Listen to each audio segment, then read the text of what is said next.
라는 제목으로 말씀을 전하도록 하겠습니다. 오늘 말씀은 제자들과 함께 있는 그 유대인들, 그들에게 하신 평지설교의 그 경계의 말씀입니다. 데오빌로로 대표되는 이방인들에게 예수님이 믿는 자들에게 천국의 시민 윤리로 이렇게 가르치셨다는 것을 전하는 내용이 되겠습니다. 지금 이 말씀이 똑같이 말씀을 듣는 여러분들에게도 천국 시민의 강령으로 전달되기를 바라마지 않습니다. 오늘 우리가 읽은 이 말씀은 크게 두 가지로 나눌 수가 있습니다. 37절과 8절은 남에게 행한 대로 되돌아오는 인간관계의 법칙에 대한 교훈이 되겠습니다. 여기 보니까 비판하지 말라, 정죄하지 말라, 용서해라, 관용을 베풀라, 이렇게 구체적으로 쭉 나열해서 말씀하고 있습니다.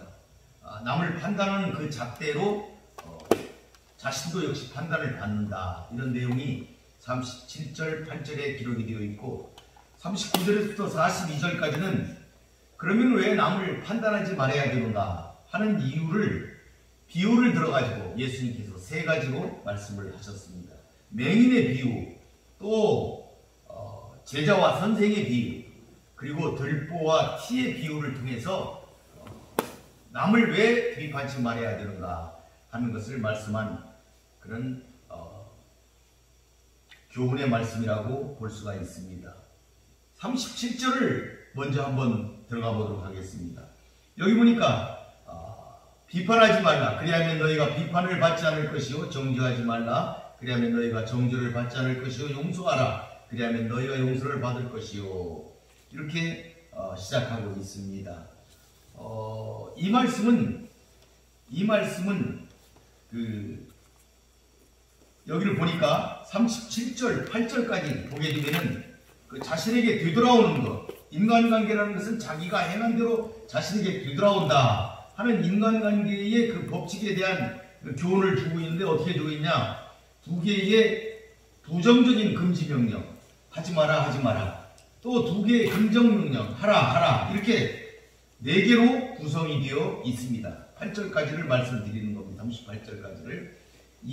오늘에 주신 이 말씀은 대전제가 되는 말씀이 있습니다. 그것은 6장 31절입니다.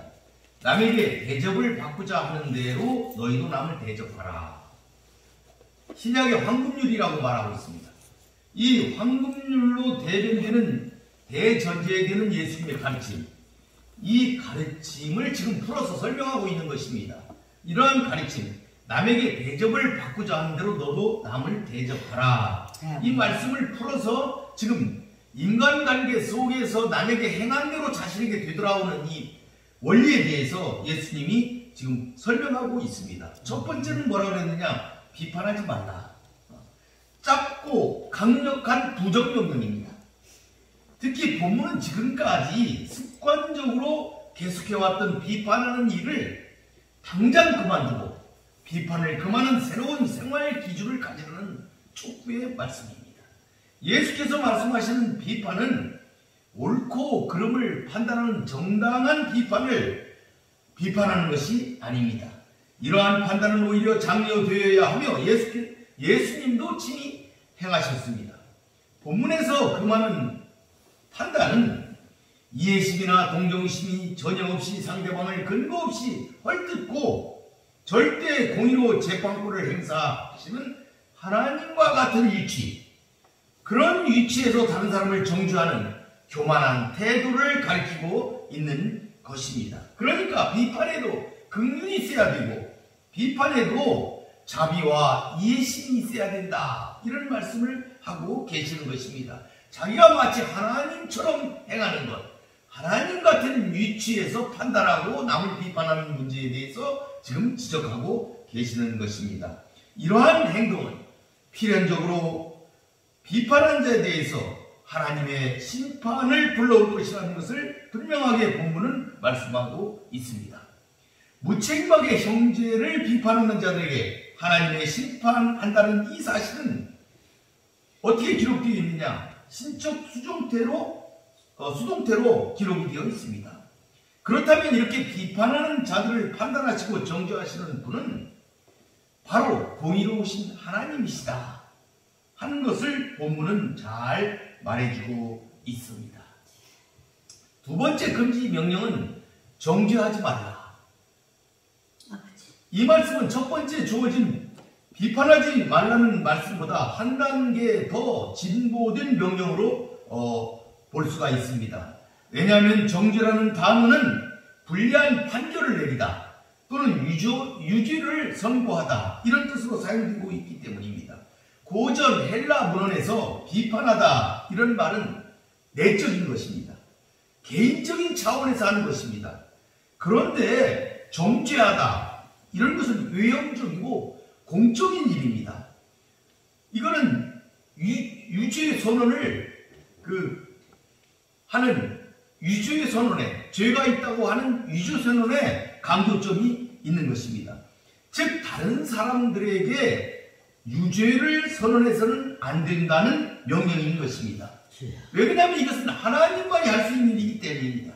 남을 비판하거나 정죄하지 않을 때 행한 대로 되갚음을 받는 인간관계의 법칙에 따라 자신도 남에게 비판을 받거나 정죄받지 않게 될 것이기 때문입니다.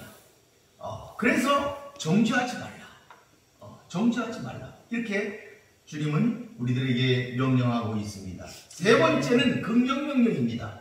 용서하라 이렇게 말씀하셨어요.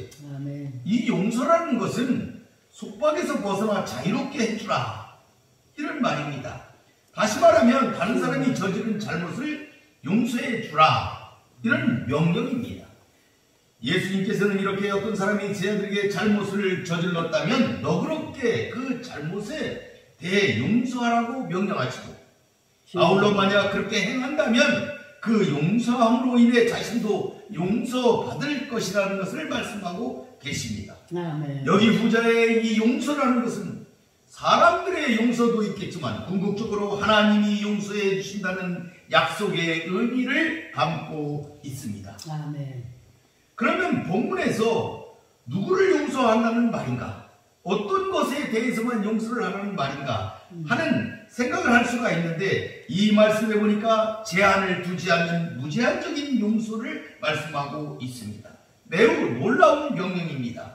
용서하는 데 있어서 어떤 것은 용서할 수 있지만 어떤 것은 용서가 불가능하다고 스스로 용서의 범위를 제한하며 마치 용서가 자신들의 권리인 양 착각하는 어리석음을 범하지 말 것을 예수님께서는 이 말씀을 통해 명령하시고 계시는 것입니다.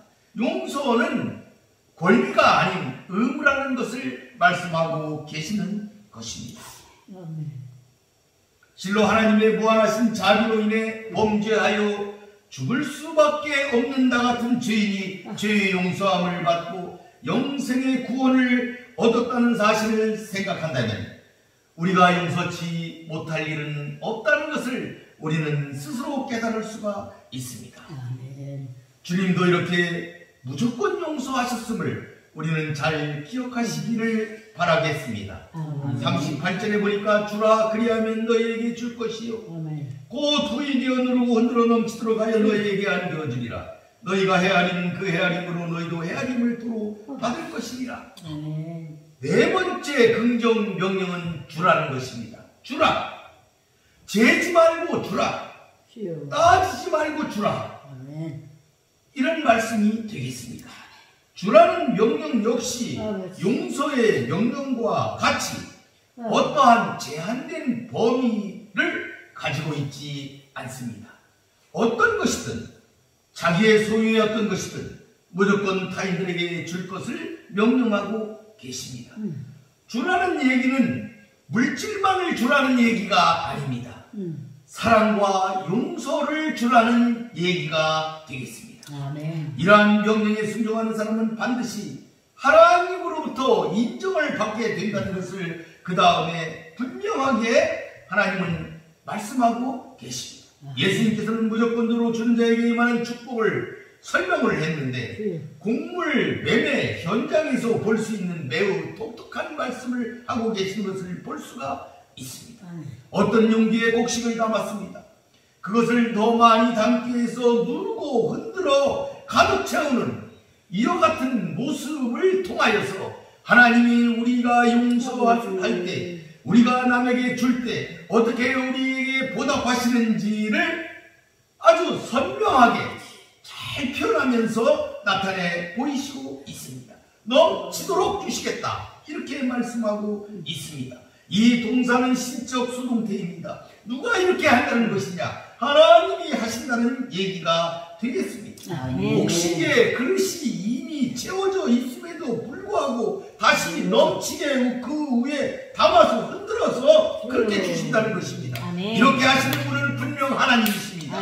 전기를 창조하셨으며 만물의 주인이신 하나님께서 이처럼 무조건 주고 베푸는 자에게 구한 보상으로 약속하여 주셨다는 것을 우리는 믿어야 되겠습니다. 그 약속은 반드시 성취될 것으로 믿으시기를 바라겠습니다. 여기 보니까 38절에 다시 말씀하고 있습니다. 헤아리지 말라고 했습니다. 따지지 말라 이 말입니다. 헤아리고 따지고 이렇게 재지 말라 이런 얘기가 되겠어요. 이 단어는 헤아린다는 것은 양이나 길이를 재는 것을 얘기하고 있어요. 경제적인 용어입니다. 이 표현은 이웃에게 가혹하게 하지 말라, 이런 말씀이 드는 거예요. 가혹하게 하지 말라. 왜? 너도 동일한 처우를 받을 수가 있기 때문에 가혹하게 하지 말라, 이런 말씀이 되겠습니다. 이것은 모두 다 신적 수동태로 기록되어 있습니다. 하나님이 하신다는 이야기입니다. 상대방을 향해서 비판적으로 헤아린다면 하나님께서도 그 사람에 대해서 일일이 헤아리면서 일일이 따지면서 이 사람이 복을 받을 수 있는지 없는지, 용서를 해줘도 되는지 안 되는지를 하나님이 일일이 따지면서 하시겠다, 이런 말씀이 되겠습니다. 얼마나 무서운 말씀입니까? 그렇기 때문에 너희도 헤아리지 말고 따지지 말고 재지 말고 용서하고 주고 베풀라는 그러한 말씀이 되겠습니다. 다음으로 39절부터 42절까지는 이렇게 남을 비판치 말아야 되는 이유에 대해서 예수님이 세 가지로 설명하고 있습니다. 37절 8절에서 예수님께서는 제 아들에게 욕심 없이 사랑으로 타인에게 베풀면 하나님께서 반드시 그에게 행한 대로 보상할 것이라는 것을 지금 말씀하고 계신데, 이제 39절에서 42절까지 바로 앞에서 언급하였던 이 명령을 제자들이 효과적으로 깨닫도록 비유를 주셨습니다. 이 비유를 주셨어요. 왜 그러냐? 인간들은 비판하고 정죄하고 따지고 이렇게 사니까 그렇게 하면 안 된다는 것을 지금 비유로 말씀하고 계시는 것입니다. 39절입니다. 또 비유로 말씀하시되 맹인이 맹인을 인도할 수 있느냐? 둘이 다 구덩이에 빠지지 아니하겠느냐? 이렇게 말씀하셨어요. 첫 번째 비유는 너희는 맹인이다, 이 말씀입니다. 맹인이 맹인을 인도할 수 없다, 이렇게 설명했는데 이건 너희는 맹인이다 이 말이에요. 너희는 맹인이다. 둘이 다 맹인이다. 가르치는 자나 가르침을 받는 자나 모두 다 맹인이다. 너희들은 다 맹인이다. 인도할 수 없다. 인도하는 자나 인도함을 받는 자나 맹인이다. 이런 사실을 볼 수가 있어요. 둘 다 연약한 존재다 하는 것을 비유하고 있는 것입니다. 이것은 두 개의 의문문으로 되어 있어요. 인도할 수 있느냐? 맹인이 인도할 수 있느냐? 구덩이에 빠지지 않겠느냐? 이렇게 의문문으로 물으셨어요. 이건 뭐예요? 할 수 없다. 이 대답을 지금 유도하는 거 아니겠습니까? 인도할 수 없다. 빠질 수밖에 없다. 이 말씀을 지금 하고 계신다 하는 것을 우리들이 깨달아 알아야 하겠습니다. 여기 나오는 맹인은 물론 눈이 먼 사람을 가리키고 있습니다. 눈이 먼 사람이, 두 종류의 맹인이 인도한다면 인도함을 받은 사람이나 인도하는 사람이나 모두 불행하게 구덩이에 빠진다는 그런 얘기인데, 여기에서 말하는 눈이 먼 사람이라는 것은 구원의 진리를 발견할 수 없는 영적 무능력자, 영적 판단력이 없는 자, 이런 자를 비유해서 말씀하고 있습니다. 영적 제자임에도 불구하고 똑같이 영적 무능력자인 다른 사람들을 지도하려고 무모하게 시도하는 것, 이것은 자신이 영적 무능력자임을 모르기 때문에 일어나는 그러한 어리석은 일이 되겠습니다. 아멘. 이러할 때 둘이 다 구덩이에 빠질 수밖에 없다 하는 것을 지금 예수님이 말씀하고 계신 거예요. 당시 종교 지도자들이 이와 같았다. 그 당시에 종교 서기관과 바리새인들이 이와 같았다 하는 것을 지금 예수님은 지적하고 계시는 거예요. 그 당시에 이 바리새인들과 같은 영적 지도자들은 자신들조차도 영적 진리를 알지 못하면서도 사람들을 가르치는 종교 지도자로서 행세를 하고 있었습니다.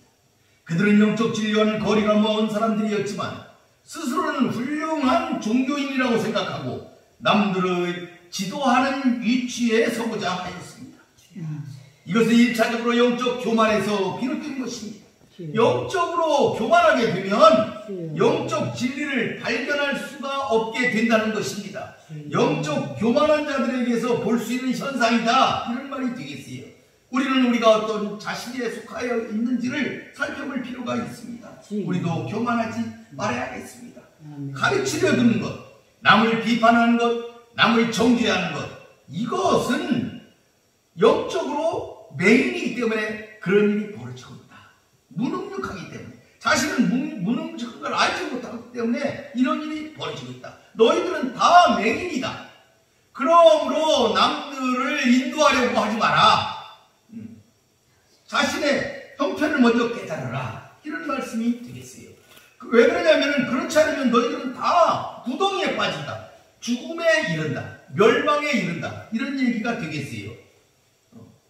죽음이나 멸망에 빠질 수밖에 없다. 모두 다 멸망으로 갈 수밖에 없으니 거기에서 벗어나라, 깨달아라 하는 것을 지금 말씀하고 있는 거예요. 왜? 네가 비판하고 네가 정죄하는데 그거에 그대로 하나님으로부터 너희에게 임한 것이다, 이런 얘기예요. 자비 없는 비판이 너희에게 닥칠 것이라는 사실을 말씀하고 있는 거예요. 무서운 심판이 올 것이라는 얘기예요. 심판에 자비가 없으면 살아날 구멍이 없는 거예요. 이걸 지금 설명하고 있는 거예요. 너희들이 그런 걸 받을 수 있기 때문에 비판하는 것만 들지 마라. 너희들은 맹인이다. 먼저 영적 교만을 내려놓고 자신을 깨달아라. 사랑하고 용서하는 하나님의 말씀, 그 말씀에 너희들이 들어가야 된다. 남에게 대접을 받고자 하는 대로 너희도 남을 대접하라. 이 예수님의 이 불문율, 이 황금률을 가지고 그들에게 설명하고 있는 것입니다. 40절은 제자가 그 선생보다 높지 못하나 무릇 온전하게 된 자는 선생과 같으니라. 앞에 맹인과 같은 말씀의 연속이 되겠습니다. 너희는 온전치 못한 자다, 이 말이에요. 너희는 선생이라고 그러는데 선생이나 제자나 다 같이 맹인이고 온전치 못하다, 영적으로 무지한 자들이다 하는 것을 말씀하고 있는 거예요. 그러니까 두 번째 이 비유는 인간이 남을 지도하는 수준에는 한계가 있다, 이 말이에요. 이 제자가 선생보다 높지 못하다, 이런 말씀은 이 예수님 당시에 예수님께서나 제자들이 많은 비유로서 다른 성경에서도 이 말씀을 하고 계시는데, 이거는 제자가 아무리 배우고 그 학문에 들어가고 진리를 애쓰게 탐구를 해도 잘해야 그 선생 수준이 될 수가 있는 건데, 이 본문에, 오늘 주신 본문의 이 말씀은 선생 자체가 맹인이기 때문에 그들이 아무리 그 선생 밑에서 배우고 닦고 그 섭취를 하려고 해도 그 수준을 넘을 수가 없다는 거죠. 온전하지 못한 그 수준밖에, 무지한 수준밖에, 영적으로 무지함을 벗어날 수가 없다 하는 것을 말씀해주고 있는 것입니다.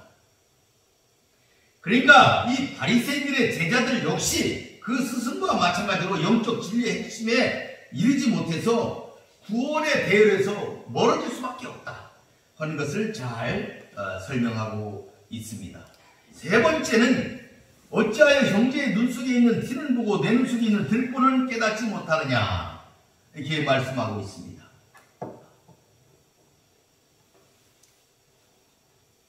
남의 허물을 찾는 것은 모순이다 이런 말이에요.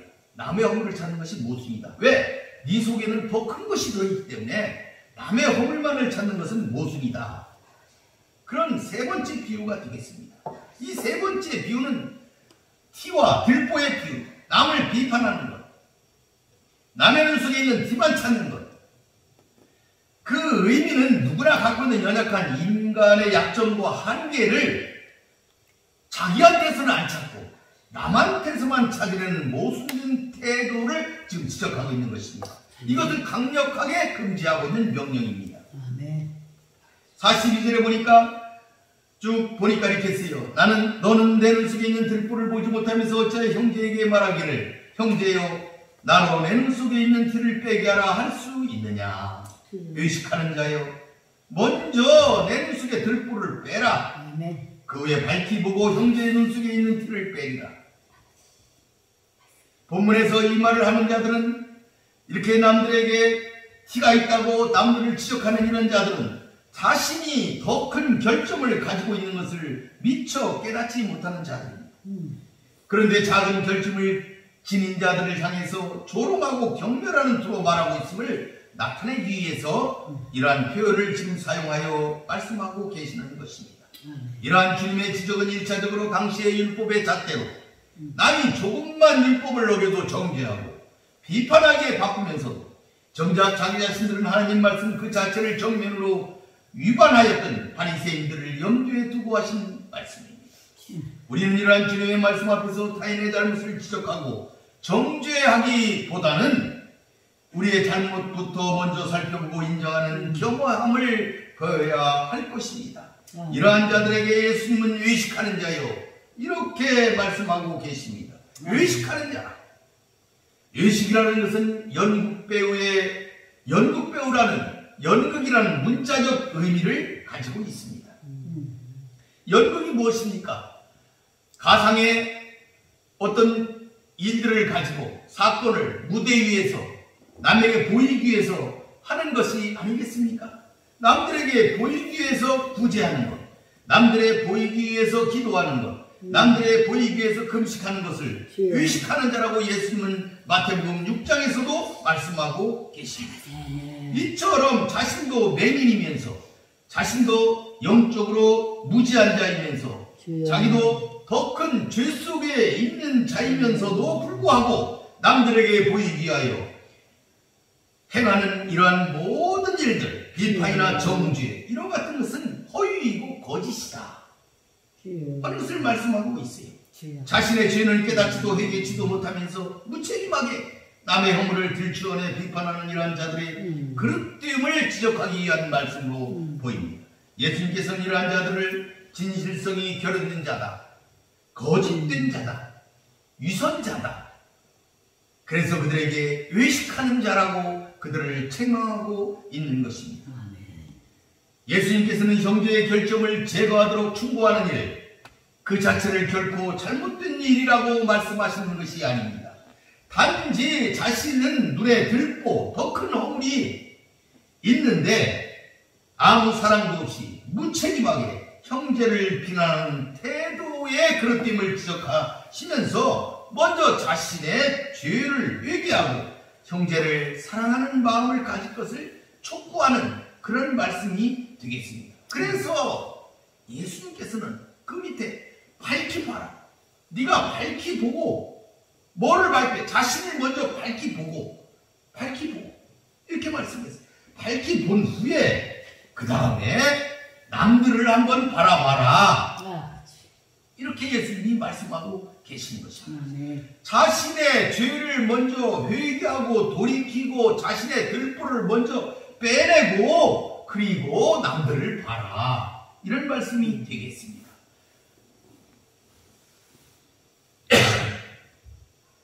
우리는 예수님의 말씀대로 형제에 대한 허물을 사랑으로 덮어야 하겠습니다. 말씀을 맺도록 하겠습니다. 오늘의 말씀은 죄송합니다.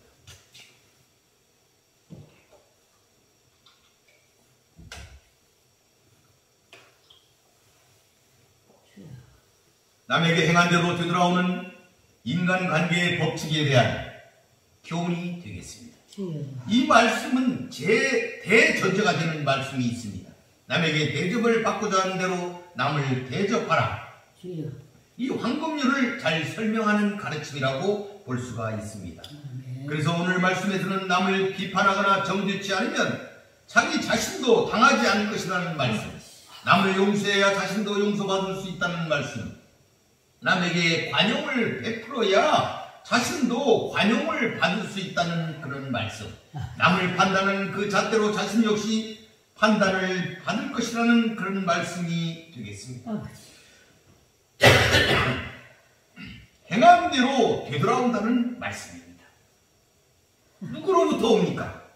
인간관계로부터 오겠지만 궁극적으로는 하나님께로부터 온다는 사실을 이 말씀은 명확하게 하고 있습니다.